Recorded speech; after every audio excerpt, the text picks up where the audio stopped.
You're listening to the Making a Multi-Million-Dollar Med Spa podcast, where we have real conversations about what it takes to run a successful business.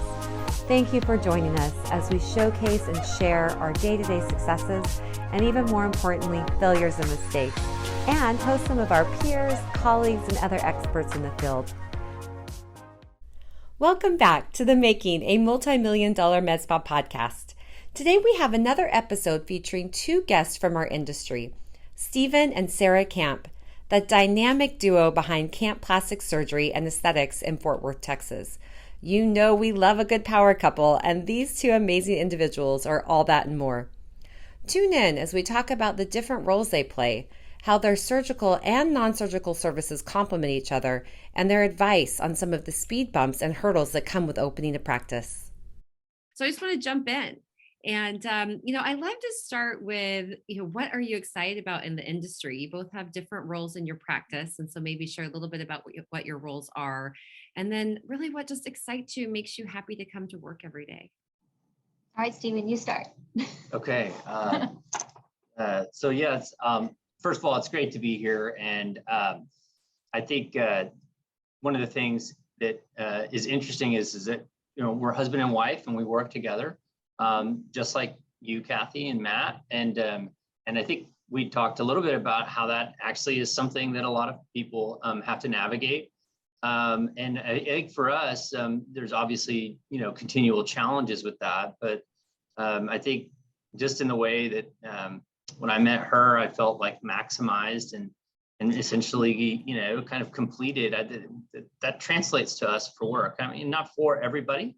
But certainly for us. And so I think when a lot of people get curious about like what we're up to, that's one of the first things that comes up is like, how do you work with your wife or how do you work with your spouse?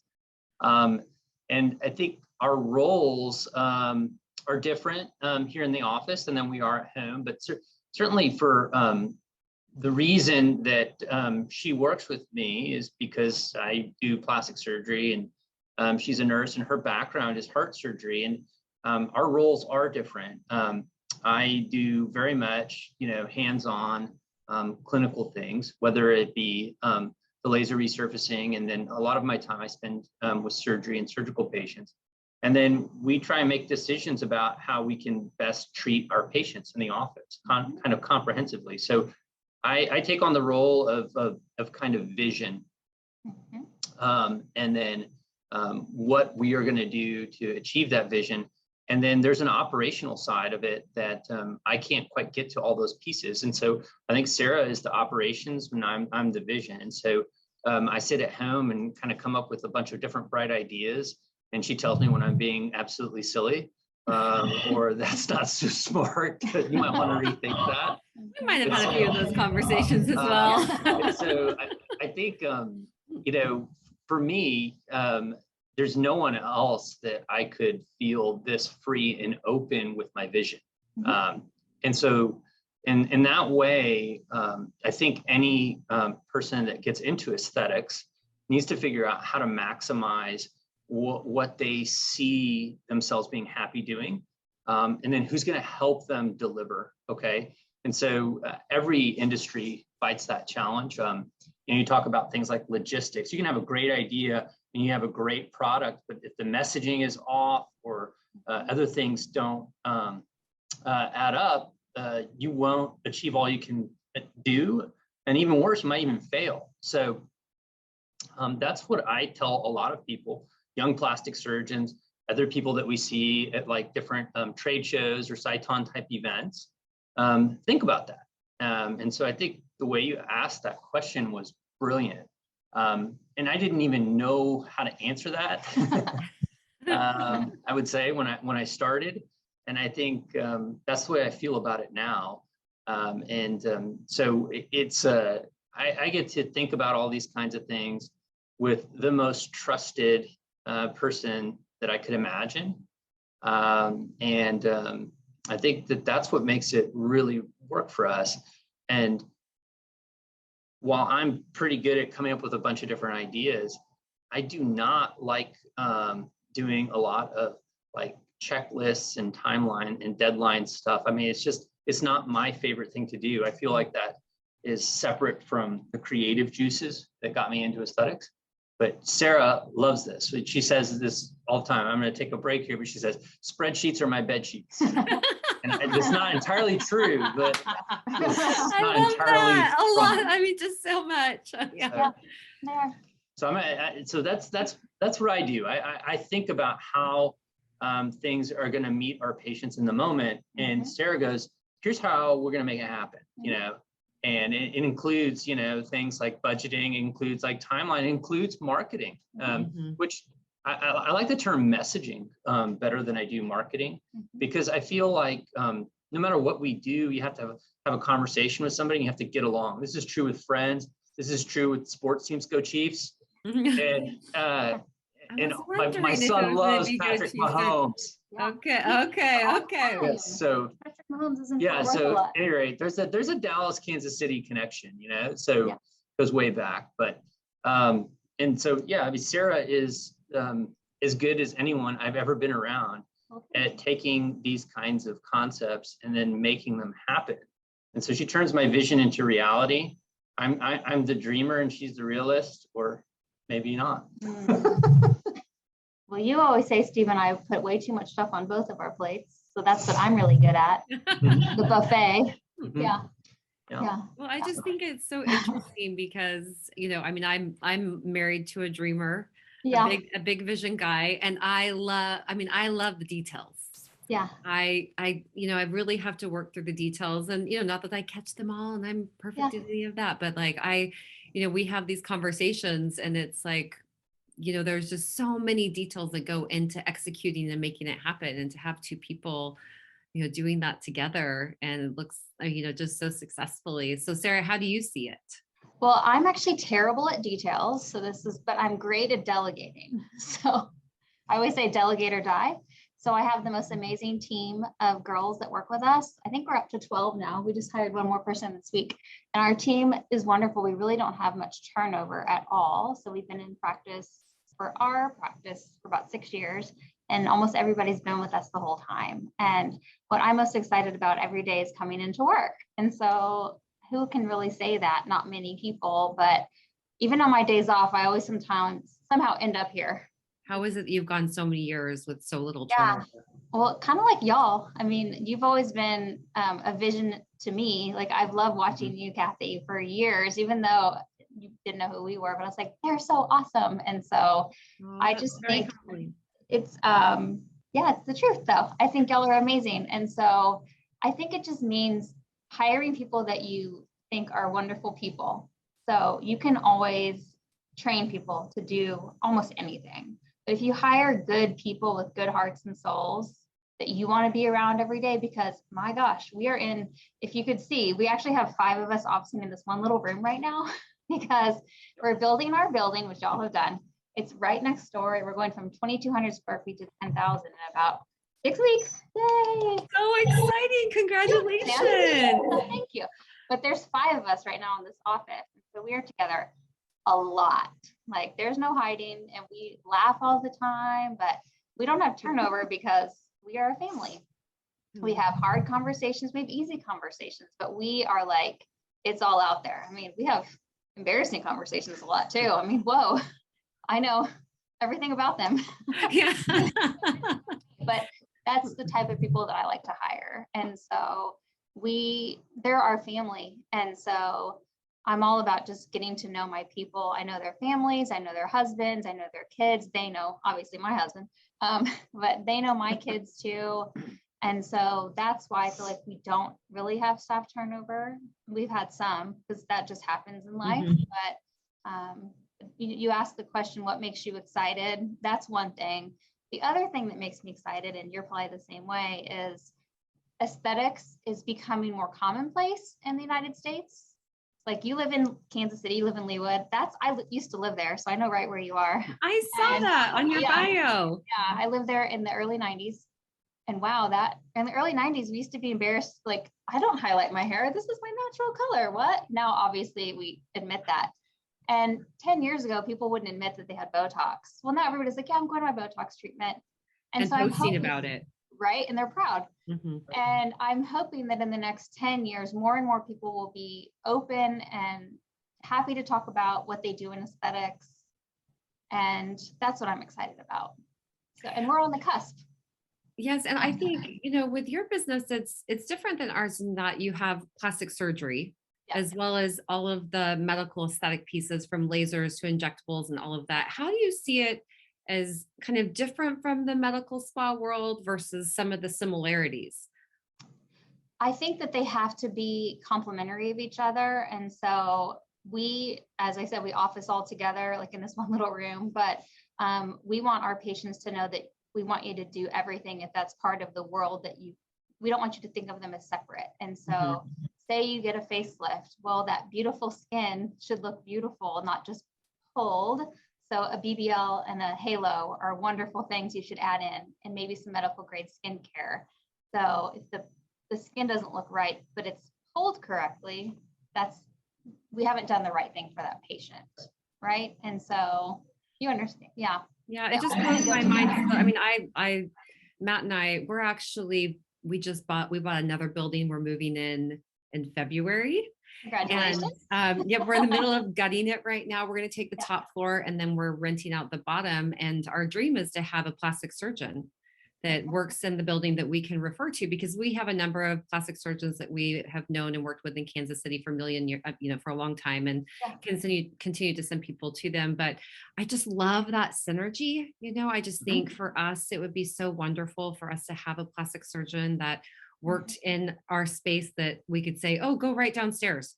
Typically. And I think, you guys have that. And it's a beautiful thing to be able to offer your clients, for those that want the surgical side or those that want the non-surgical side. It's all in-house. Yeah. I mean, I think I'm just trying to sit back and absorb this. I really like where you left off right there about having kind of that comprehensive ability to have plastic surgery and non-surgical services complementing each other. And I think that's the essential key. I think as I go back into my training, when I started learning about plastic surgery, the field of aesthetics wasn't what it is today. Even laser technology was not what it is today. Injectables was not what it is today. And I think that there was this feeling about either or versus better together.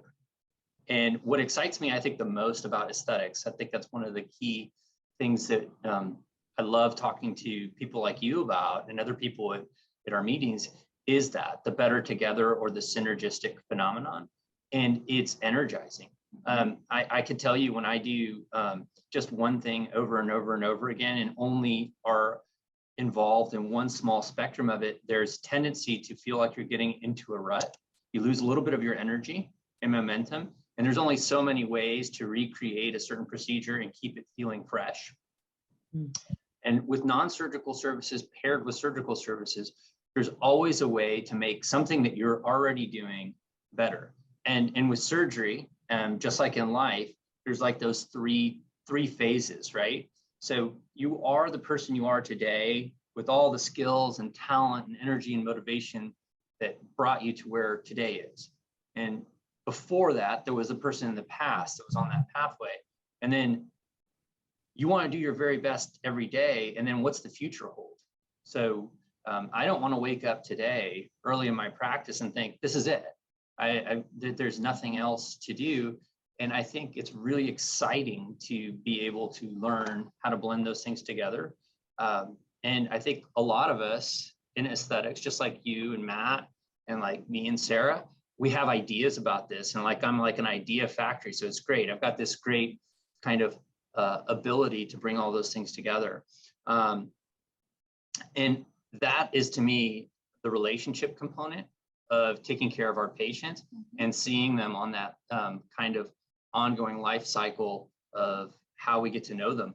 I often, when I see a patient in my office who, let's say that they're 35 or 40 years old and they've got young kids and they want me to do things that relate to moms.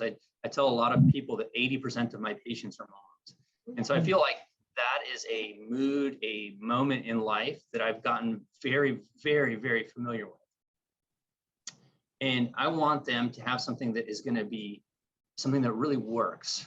I want to do something for them that works, that makes a difference. It has to be safe. It has to be amazing. And it has to last. It has to give value. Okay. Because that's, I mean, you know, we think about that with every purchase we make for our family. And that's basically the hallmark of taking care of a mommy makeover type patient. So I tell patients, I want to do such a good job that in 15 years down the road, when aging is still going on, what are we going to talk about next? I want to be the person that is their trusted resource for what's next. And that is super exciting. And I think that the era of plastic surgery, you do something and it's one and done, is not the current state of the art. And so that's where we are. That's where we do things with non-surgical and surgical services and blending them together. And there's still some degree of kind of infighting, I guess, which is better. But I mean, the whole philosophy gets summed up with it's better together, not either or.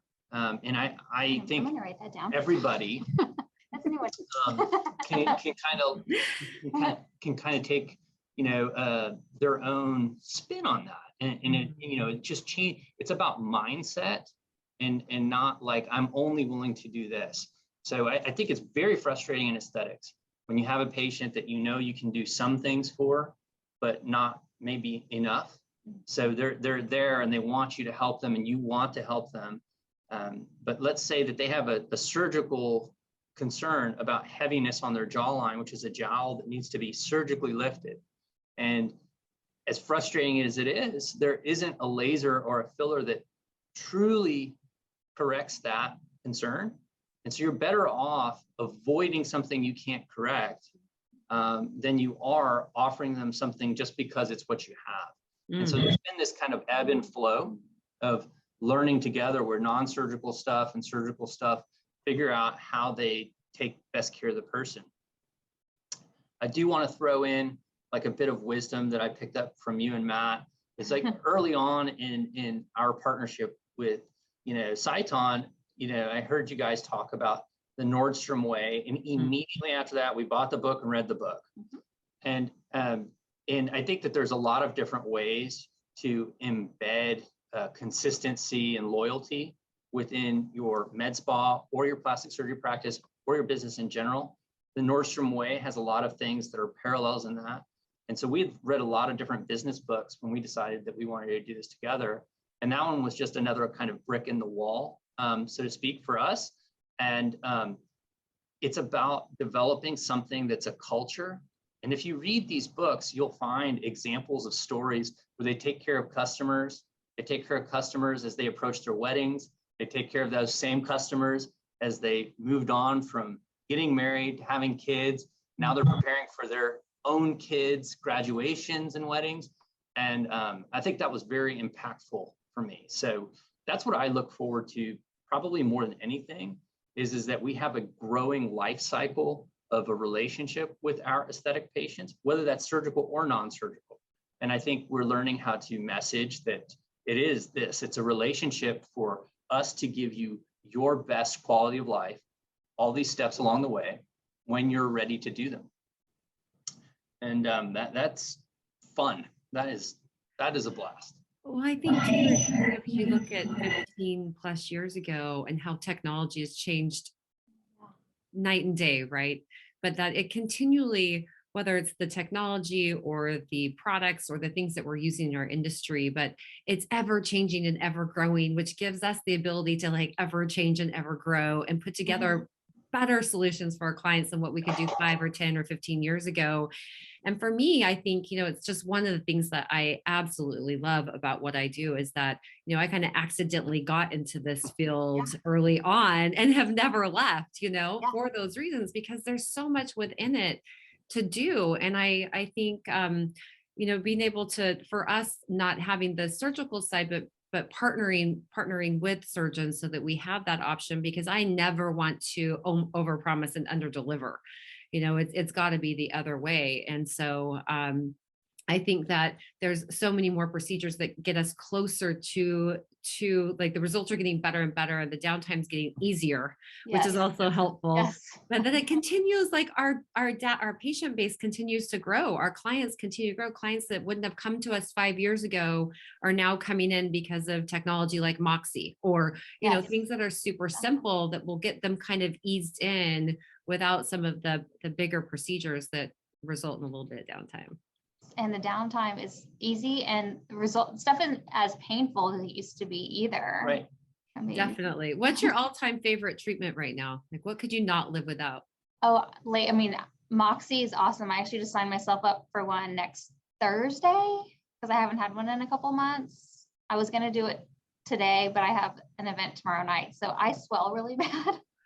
Oh, I swear I was going to do it last week, and somehow I'm like, how have I not done it yet? And we're actually going to Scotland on Tuesday. Fun. And so, but it's going to be rainy and overcast. I thought I should just do it. Yeah.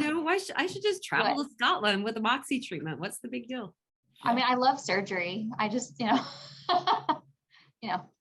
I'm down with plastic surgery. It's Definitely. You don't want to ever look overdone. So I'm like once every 5 years, just a little tweak here and there. So you never want to be that plastic surgery wife that looks silly. Oh, so. You look amazing. Well, thank you. I know a guy. That's always our joke in the office. We know a guy.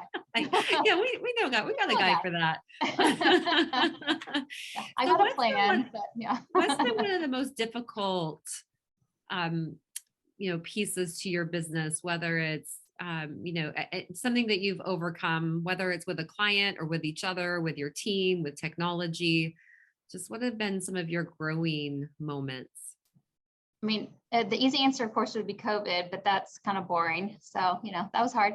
I think every day it's a learning lesson just to make sure patients are happy and we're giving them their best. And I mean, that's also kind of a simplistic answer, but it's really not, though. I mean, it's a daily reviews that can be written, and the communication that needs to go happen so that those aren't written, or they're written in the right way.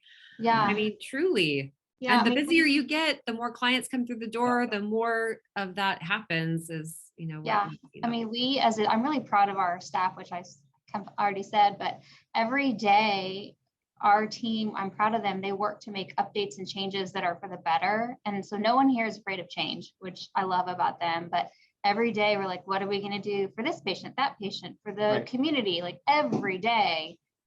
And I was meeting with a doctor who came to one of our trainings for Cyton 2 weeks ago, and he's newer to Cyton, newer to the space of aesthetics. And he's like, he kind of made it out to be that you can do this kind of quickly, but how do you do it? It seems like I think he was trying to say, like, can I do this so quickly in like a year? And I said, no, it takes time. Even though I've been working on this we've been married for almost 15 years. I've been with him for this whole time. Like, it didn't happen overnight. So it's the passion you put into it. We talk on the couch every night where we're having a glass of wine, like, what are we going to do for the business? And not because we're just obsessive, but you have to kind of be obsessive. You have to love your patients. So I guess the hardest thing is, if there's anyone who just has the moment of being the tiniest, not been 100% happy, we feel it. Mm-hmm. And it makes us, it crushes us. So we want everyone to be so happy. So that's the hardest thing. That is hard. I mean, that was a long answer. I'm sorry. So when you talk about how you guys talk about it every day, do you have daily, weekly, monthly meetings with your team? I know that right now you're building a new building, and so you're in a tight space, and so you're with each other. How do you see that changing as you move into a bigger space and you're not in the same office, during the day? Yeah. Well, I have, I'm walking around all the time. So that's the simplistic way. I talk to my team constantly. I do have weekly updates with each one of them. I try to just face to face, 30 minutes to an hour with every single one of them. Sometimes they have to get rescheduled for various reasons. We have a biweekly surgery team meeting. We have a biweekly non-surgery team meeting. We have our morning huddle on our 2 clinic days. We meet a lot. And then us girls we call it the Bowtie Babes text group. We're texting constantly at night. So everyone's on that group. So there's a lot of communication. And I was reading one of the recent Brene Brown books, and she said, like, clear communication is kind. And so we do work on overly communicating with each other. But I am openly worried, like the bigger our team grows in our new buildings, we'll have 2 ORs. We're going to have a lot more staff. And so I have to be really on my game for communicating. Sounds like you are. I'm trying, but sometimes they're like, shut up, Sarah. Yeah, and we talk every night just because we're together a lot. So sometimes we should talk so much. I think I see things in a very similar way with maybe a slightly different spin. In complete fairness, the hardest thing, and I think perhaps internally, what I wrestle with the most is risk. And so that's number one, is how do you manage risk? And then I think the secondary thing is, I think you talked about it with how do you make sure that you're continually meeting the mark, expectations. Have they been one place and have they now gone to a different level? And I think they have. And so I think you have to continually evolve to meet expectations and make your offerings fresh and top of the line. And so with those two components, so I use the word accidental. You said it, you found yourself in aesthetics. I found myself as an accidental entrepreneur. I went into being a doctor because it felt safe. I knew what I was going to do. I was going to learn medicine. And I was like, I don't think I'm a business person. That's the way I felt when I was a young person in high school and in college. And I could dedicate myself to science and patients. And that when I was going through training, that's what they taught me. And then I got out into the real world and I learned that medicine at a high level is a business. I didn't know that. And I think a lot of us are surprised by that. And so you either decide to do something about it or not. And so I became an accidental entrepreneur and learning about risk and what that meant and how to say, this is an opportunity, not a liability, was something that got me involved with opening my own practice, my first devices, deciding to make the leap to bring in laser resurfacing into our office. I was already doing surgery. I could just do that, right? Right. But the reason was that at the end of the risk assessment, it made sense, and it was going to make what I was doing for my patients better. So I learned how to manage risk. And then I think that second component was learning to be a process dedicated person. And so Sarah talked about how she walks around. You have to know your people. And so that comes in a lot of different ways. And then as you grow, if you're a micromanager, that's going to be a struggle that you can't contain. You'll self-limit. So, knowing your people has a lot of different forms, but the process, dedication to process. So a lot of people, like, I think you opened up by saying, who's the detail person? And Sarah says she hates details. It's not true. It's just because people have like descriptors or words that they try and avoid. And so in a way, she is a detail person, but she needs help with that. But she's an organization person, and she loves to organize. And so I think that has been a central component to our success. So that's what I would tell folks. Learn about how you feel about risk. Get out of that comfort zone, if you will, a little bit, and learn how to do it in a way that's intelligent, that's inspiring for you. And then the second thing is the organization component. For me, I define it with one simple way. Patients are always like kind of wanting and reaching, expecting for more. And so I look back at my post-operative patient instructions from 8 years ago and then compare them to what I'm doing today. And I mean, what I'm doing today is really, there's no central element of knowledge that's different. The instruction's better.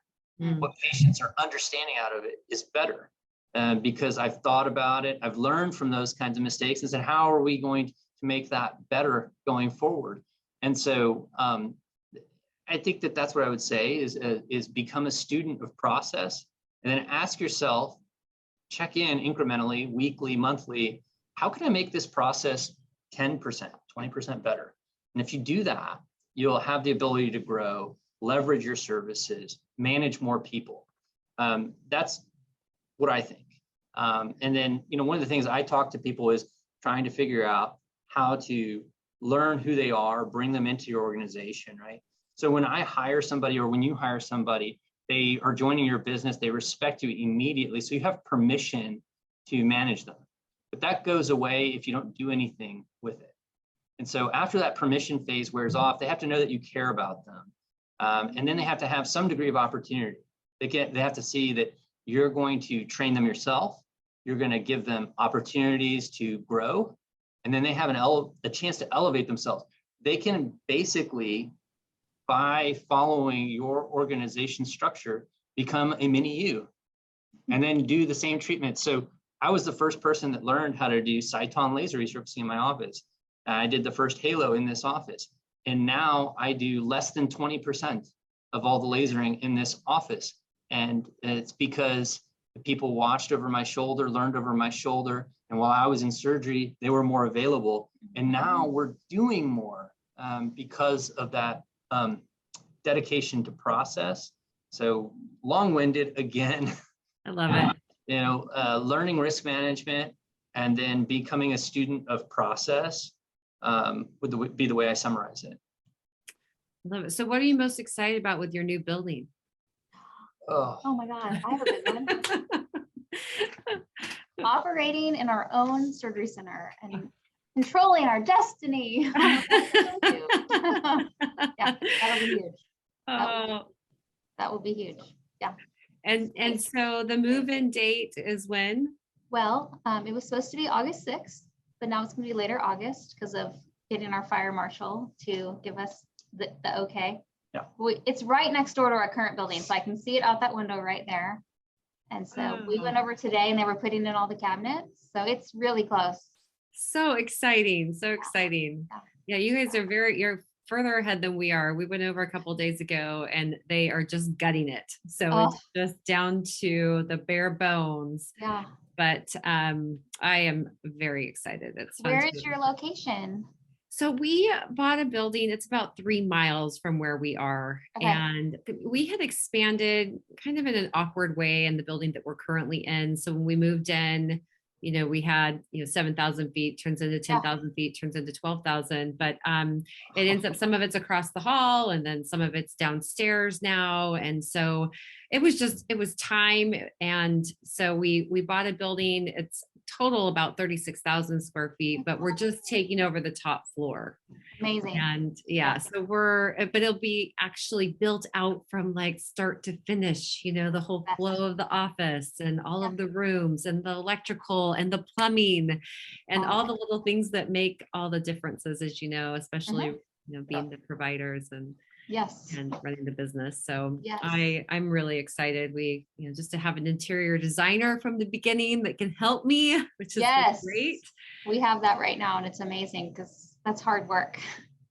Yeah. I just love how it's nice to have someone do a big portion of it and lay it out in front of you and say, okay, now choose versus, what we've done in the past. So yes. Yeah. So I'm very excited. I'm excited to see what you guys do with it. I can't.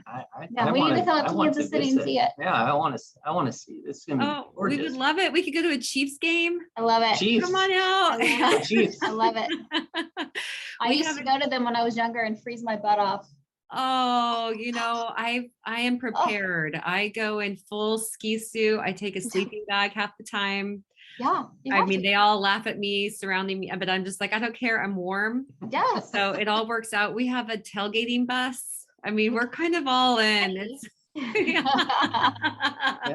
create the full experience for you. I've seen the golf cart, the traveling roadshow. I've seen it. I'm like in pictures, not. I'm down for it. I love football, so I'm ready. Oh, I think from Texas you have to love football, don't you? Yes. They kick you out. Yeah, and our kids love football, so they're being raised right. Yeah. I do too. Both my parents were raised in Texas, and so I was raised around football, which makes Matt very happy because he loves it as well. So it's our family. Yep. I'm ready for football season to start. I'm like, what are we doing right now? What do we do on Saturday and Sunday? There's nothing to do. Yeah. Hold on here. Monday Night Football just broke out. I thought we were talking about aesthetic. Oh yeah. Sorry. Oh, well, thank you both for joining me today. I really appreciate all of your words of wisdom and how you're always so willing to share, Sure.